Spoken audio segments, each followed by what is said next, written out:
श्री गणेशाय नमः. श्री स्वामी समर्थ. आज आपण युद्धकांडातला 119वा सर्ग वाचूया. महात्मा लक्ष्मणाकडून अतिकाय मारला गेलेला ऐकून राजा रावण उद्विग्न झाला आणि म्हणाला, अत्यंत अमर्षशील धूम्राक्ष, संपूर्ण शस्त्रधारीमध्ये श्रेष्ठ अकंपन, प्रहस्त तसेच कुंभकर्ण हे महाबलीवीर राक्षस सदैव युद्धाची अभिलाषा बाळगणारे होते. ते सर्वच्या सर्व शत्रुसेनांवर विजय मिळवणारे आणि स्वतः विपक्षीयांकडून कधी पराजित न होणारे होते.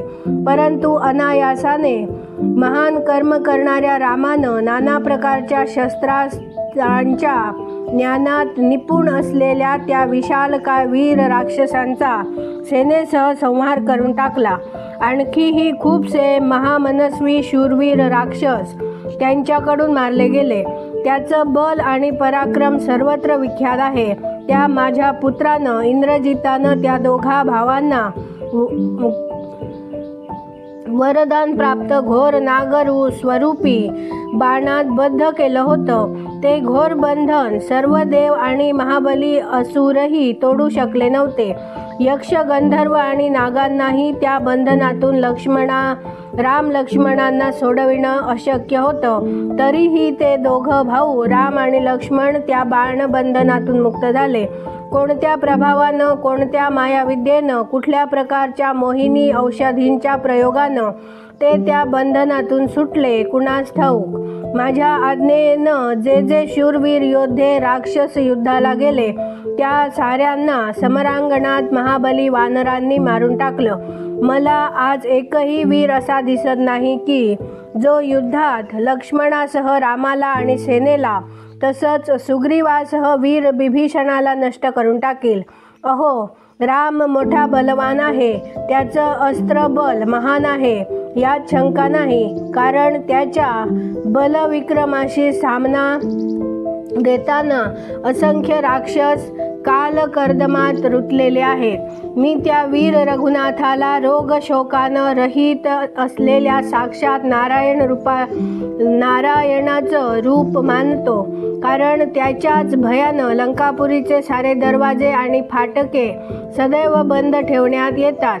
राक्षसांनो, तुम्ही सदैव दक्ष राहा. सैनिकांनो, या पुरीचा बंदोबस्त कडेकोट ठेवा.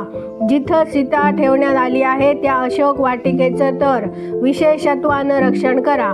अशोक वाटिकेत केव्हा कोण प्रवेश करतो आणि केव्हा तिथून बाहेर पडतो यावर आपल्याला सदैव नजर ठेवली पाहिजे. जिथं जिथं सैनिक शिबिरं आहेत तिथं वारंवार फेरफटका मारला पाहिजे. राक्षसांनो, सगळीकडं आपापल्या सैनिकांसह पहारा देत राहा. निशाचरांनो, प्रदोषकाल, मध्यरात्र तसंच प्रातःकाळी देखील सर्वंकषपणानं वानरांच्या येण्या जाण्यावर नजर ठेवा. वानरांची कधीही उपेक्षा किंवा हेटाळणी करू नका. आणि सदैव शत्रुसेना युद्धाच्या उद्योगात तर गुंतलेली नाही ना यावर दृष्टी ठेवली पाहिजे. ते आक्रमण करताहेत का पूर्ववत जिथल्या तिथे उभे आहेत यावर लक्ष ठेवलं पाहिजे. लंकापतीचा हा आदेश ऐकून समक्ष महाबली राक्षस त्या सर्व गोष्टींचे यथार्थ रूपाने पालन करू लागले. त्या साऱ्यांना वरील प्रमाणे आदेश देऊन राक्षसराज रावण आपल्या हृदयात घुसलेल्या आणि टोचणाऱ्या दुःख आणि क्रोधरूपी काट्याच्या शल्याचा भार सहन करीत दीनवाणपणानं आपल्या भवनात गेला. महाबली निशाचरराज रावणाचा क्रोधाग्नी भडकलेला होता. तो आपल्या पुत्राचा मृत्यू आठवून त्यावेळी वारंवार दीर्घ श्वास घेत होता. संग्रामभूमीवर जे राक्षस मृत्यूच्या तावडीतून सुटले होते त्यांनी त्वरित रावणापाशी जाऊन त्याला देवांतक, त्रिशिरा आणि अतिकाय इत्यादी राक्षस पुंगव मारले गेल्याची वार्ता ऐकवली.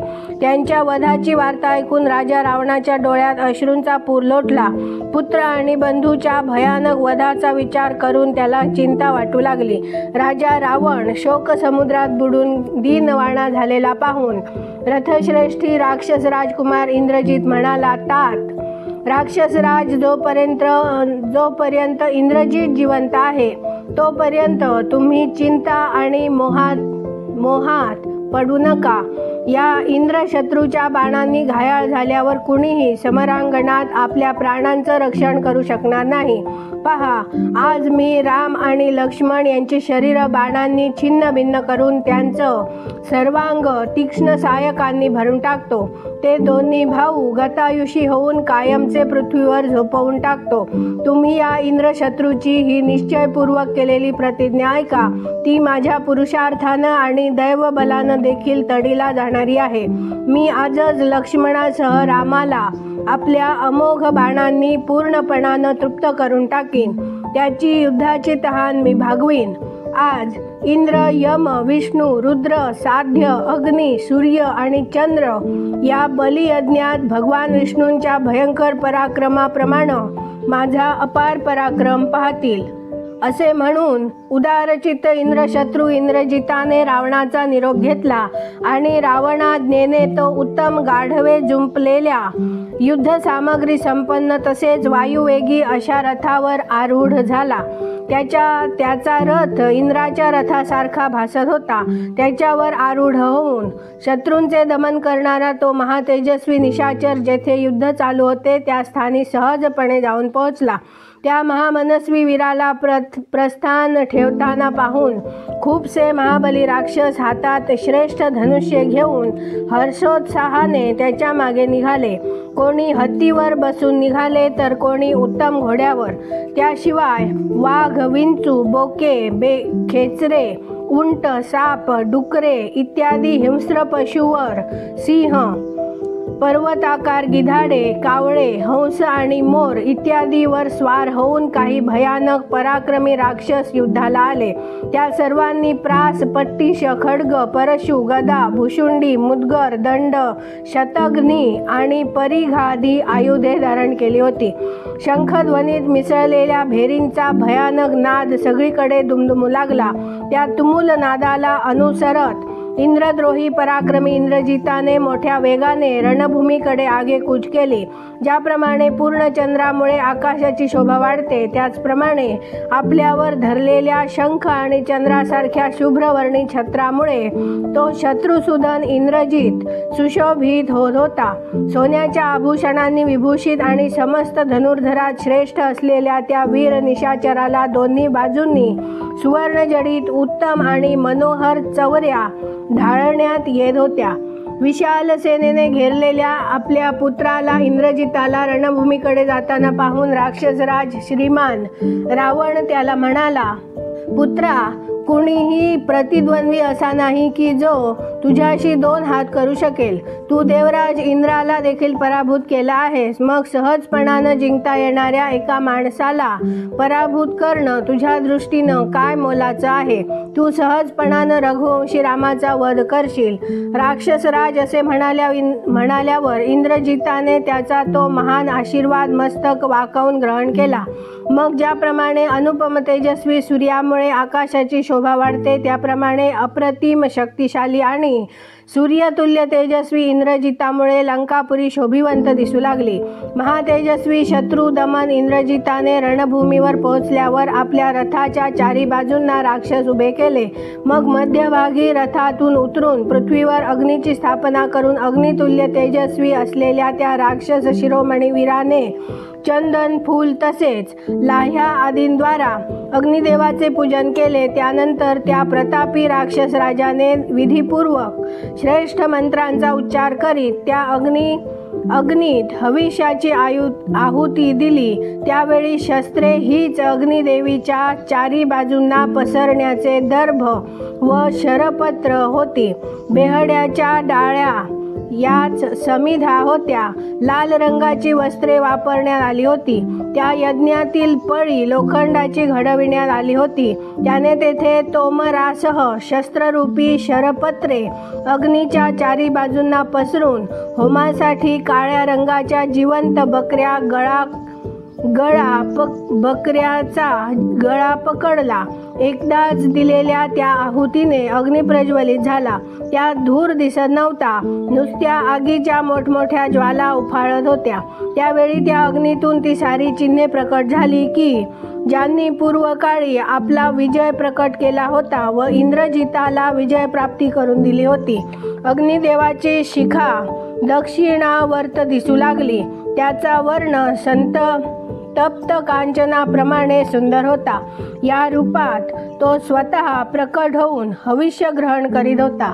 त्यानंतर अस्त्रविद्या विशारद इंद्रजिताने ब्रह्मास्त्राला आवाहन केले आणि आपले धनुष्यबाण तसेच रथादी वस्तू तेथे सिद्ध झालेल्या ब्रह्मास्त्र मंत्राने अभिमंत्रित केल्या.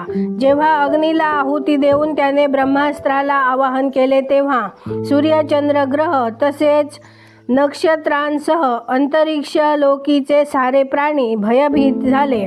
ज्याचे तेज अग्नीसारखे उजळले होते तसेच जो देवराज इंद्राप्रमाणे अनुपम प्रभावशाली होता त्या अचिंत्य पराक्रमी इंद्रजिताने अग्नीला आहुती दिल्यानंतर धनुष्य, बाण, रथ, खड्ग, घोडे आणि सारथ्यांसह स्वतःला देखील आकाशात अदृश्य केले. यानंतर तो घोडे आणि रथांनी व्याप्त तसेच ध्वजा पताकांनी सुशोभित अशा राक्षस सेनेत गेला. राक्षस सेना तेव्हा युद्ध पिपासू होऊन गर्जना करीत होती. ते राक्षस दुस्सह, वेगवान, सुवर्णभूषित, विचित्र तसेच बहुसंख्य अशा बाणांनी, तोमर आणि अंकुशांनी रणभूमीवर वानरावर प्रहार करीत होते. रावणपुत्र इंद्रजित शत्रूविषयी अत्यंत क्रोधाने भरलेला होता. तो निशाचरांकडे पाहून म्हणाला, तुम्ही सर्वजण वानरांना मारून टाकण्याच्या इच्छेनं हर्ष आणि उत्साहपूर्वक युद्ध करा. त्याने अशा प्रकारे प्रेरणा दिल्यावर विजयाची अभिलाषा बाळगणारे ते समस्त राक्षस जोरजोरात गर्जना करीत तेथे वानरांवर बाणांचा भयंकर वर्षाव करू लागले. इथे 119वा सर्ग पूर्ण झाला. उद्या आपण 120वा सर्ग वाचूया. व्हिडिओ आवडल्यास व्हिडिओला लाईक, शेअर, सबस्क्राईब करा. बेल आयकन क्लिक करून कमेंटमध्ये जय श्रीराम लिहायला विसरू नका. धन्यवाद. जय जय श्रीराम.